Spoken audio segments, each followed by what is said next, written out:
Terima kasih Anda masih bersama kami. Bagi Anda yang baru saja bergabung, kami hadirkan kembali 3 berita utama hari ini. Ratusan warga di Makassar menghakimi terduga pelaku pemerkosaan anak-anak usia 5 tahun. Polisi menangkap seorang preman di kota Makassar yang mengancam sejumlah warga menggunakan senjata tajam. Aksi solidaritas penggalangan dana untuk warga Palestina dilakukan warga Kabupaten Sinjai.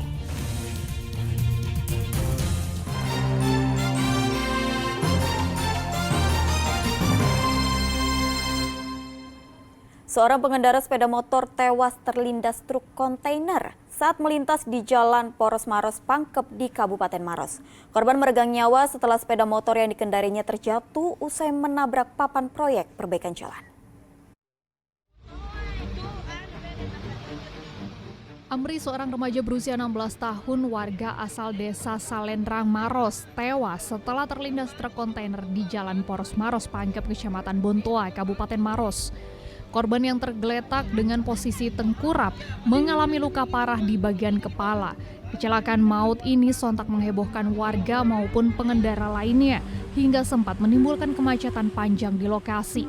Sebelumnya kecelakaan maut ini bermula ketika korban yang mengendarai sepeda motor bergerak dari arah kota Maros menuju ke Kabupaten Pangkep. Namun naas saat di lokasi, sepeda motor korban tiba-tiba menabrak tanda papan proyek perbaikan jalan hingga akhirnya korban terjatuh lalu terlindas truk dari arah bersamaan dan meninggal dunia. Sehingga pengendara motor tersebut jatuh di bekas pengerukan sehingga lepas kendali dan pengendara sepeda motornya terjatuh di sebelah kiri jalan dan tergilas oleh ban belakang kanan oleh mobil tersebut. Unit Laka Lantas Polres Maros yang tiba di lokasi langsung melakukan olah tempat kejadian dan memeriksa sejumlah saksi, termasuk mengamankan sang sopir beserta truk kontainernya dan sepeda motor korban. Kasus ini pun masih dalam proses penyidikan petugas. Sementara jenazah korban yang sempat dievakuasi ke rumah sakit kini telah diambil oleh pihak keluarga untuk dimakamkan.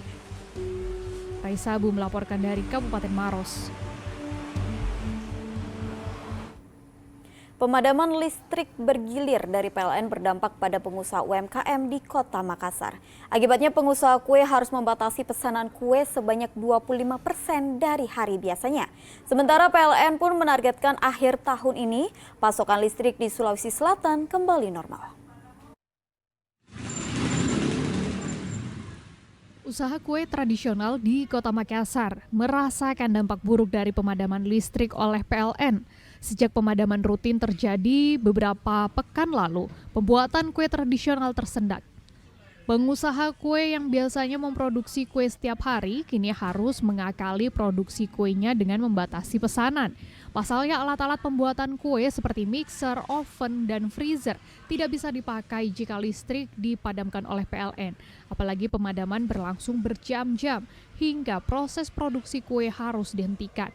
Selain itu, pengusaha kue juga harus membatasi produksi kuenya agar tidak tertinggal karena lemari pendingin kue tidak bisa berfungsi secara maksimal. Jadi otomatis bahwa pesanan akan terpending dan juga pastinya akan mengurangi pemasukan kami, omset kami. Ya tergantung pada saat produksi 4 jam sampai 5 jam ya, kadang mati lampunya. Jadi pada saat ada pesanan dadakan, ya itu pasti sudah tidak bisa tercover oleh kami, seperti itu. Dan karena memang kami ya sekarang memang peralatan ini menggunakan semua listrik ya, seperti itu. Kemarau berkepanjangan akibat El Nino mengakibatkan PLN kehilangan pasokan listrik sebanyak 75%. Sebelumnya PLTA mampu menyuplai tegangan sebesar 850 MW, kini hanya bisa menyuplai sebesar 250 MW. Hal ini mengakibatkan terjadinya pemadaman bergilir di sejumlah lokasi. Untuk memaksimalkan kembali pasokan listrik, PLN Unit Induk Distribusi Sulsel Rabar melakukan berbagai usaha, diantaranya menerapkan teknologi modifikasi cuaca di daerah-daerah aliran deras sungai yang menyuplai ke PLTA besar yang ada di Poso, Bakaru, dan Malea. serta melakukan penambahan kapasitas pembangkit dengan rekolasi pembangkit listrik tenaga diesel yang ada di luar sistem kelistrikan Sulawesi Selatan, sehingga segera bisa menambah debit air dan menambah daya pasokan listrik. Itu hanya bisa menyuplai sekitar 200 megawatt. Jadi ini kita kehilangan hampir 75%, di mana 850 megawatt ini merupakan 33% ya dari total pembangkit yang dimiliki sistem kelistrikan Sulawesi bagian selatan. Jadi memang tentunya kita tahu sistem kelistrikan Sulawesi Selatan sendiri itu sudah terkoneksi ya dari Provinsi Sulawesi Selatan dan Sulawesi Barat sampai dengan Sulawesi Tengah sebagian di daerah Poso dan Palu, kemudian ada sampai berputar sampai Sulawesi Tenggara daratan di daerah Kendari.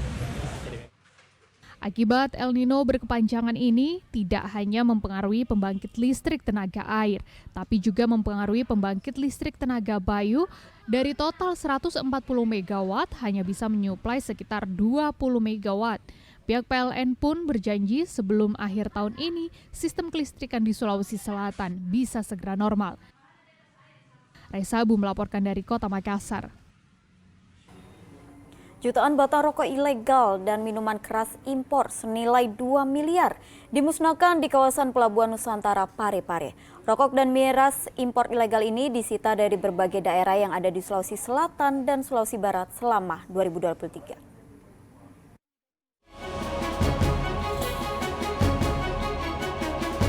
Sebanyak 1,4 juta batang rokok dan 345 liter minuman keras impor senilai 2 miliar dimusnahkan di halaman Pelabuhan Nusantara Parepare pada Selasa kemarin. Barang ilegal itu disita dari berbagai daerah di Sulawesi Selatan dan Sulawesi Barat selama tahun 2023. Akibat dari barang ilegal tersebut menimbulkan kerugian negara hingga 1,2 miliar lebih yang terdiri dari kerugian cukai, pajak rokok, hingga PPNHT. Cukai itu kita tangkap di lapangan, kemudian melanggar ketentuan tentang cukai maka ditetapkan sebagai barang milik negara. Kemudian atas pemanfaatan barang negara ini kita koordinasi dengan KPKNL, kantor wilayah negara, dan ditetapkan untuk dimusnahkan.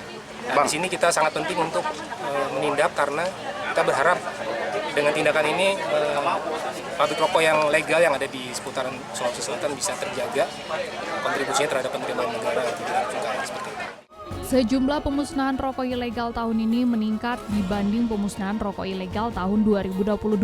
Kenaikan itu diduga karena tarif bea cukai rokok yang naik. Suardi Gata melaporkan dari Kota Parepare.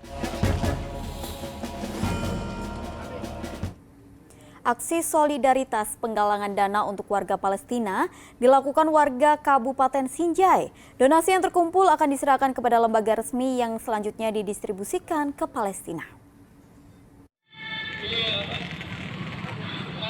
Sebagai aksi solidaritas dan keprihatinan kepada warga Palestina, puluhan anggota Wahdah Inspirasi Zakat melakukan aksi donasi di pinggir jalan di Kabupaten Sinjai pada Senin sore. Bermodalkan kardus bekas dan mengenakan atribut bendera Palestina, penggalangan donasi itu dilakukan dengan santun berdiri menunggu para dermawan untuk menyisihkan sedikit rezekinya membantu warga di Palestina. Beberapa pengendara roda 2 dan roda 4 tampak berhenti dan memberikan donasi kepada penggalang donasi. Kegiatan pengumpulan donasi ini akan dilakukan selama 3 hari. Untuk donasi yang sudah terkumpul akan diserahkan kepada lembaga resmi di pusat dan selanjutnya didistribusikan ke Palestina. Kami sudah melakukan galang donasi untuk saudara-saudara kita ya, di Palestina sana, di Gaza sana, yang mana kita sudah tahu semua kondisi ya, masyarakat sipil ya, Gaza. Dari data Badan Kemanusiaan PBB, 20 dari 36 rumah sakit di Gaza sudah tidak lagi berfungsi. Warga sipil banyak yang menjadi korban dan sangat membutuhkan bantuan makanan dan obat-obatan. Muhammad Sardi melaporkan dari Kabupaten Sinjai. Sementara itu di Palopo, belasan tukang pangkas rambut melakukan penggalangan dana untuk Palestina. Caranya adalah dengan menawarkan jasa potong rambut dengan tarif seikhlasnya. Sebanyak 15 tukang pangkas rambut di kota Palopo berkumpul melakukan penggalangan dana untuk Palestina. Aksi yang digelar di Taman I Love Palopo di pusat kota itu dimulai sejak pagi hingga sore hari. Dalam aksinya, komunitas hairstyles Palopo ini mencukur rambut warga yang datang dengan tarif seikhlasnya. Langkah ini menjadi daya tarik tersendiri bagi masyarakat yang melintas di lokasi tersebut. Kami mengangkat tema yaitu cukur rambut bayar seikhlasnya. Jadi siapapun masyarakat Kota Palopo yang ingin ikut andil dalam kegiatan ini mau merapikan rambutnya silakan. Dan kita tidak mematok harga, cukup bayar seikhlasnya. Dan dananya ini sama sekali bukan masuk ke pekerja atau kami-kami, tapi melainkan langsung untuk disalurkan ke saudara kita yang ada di Palestina. Nantinya dana yang terkumpul akan dikirimkan melalui organisasi resmi untuk membantu rakyat Palestina. Wahyudi Baso melaporkan dari kota Palopo.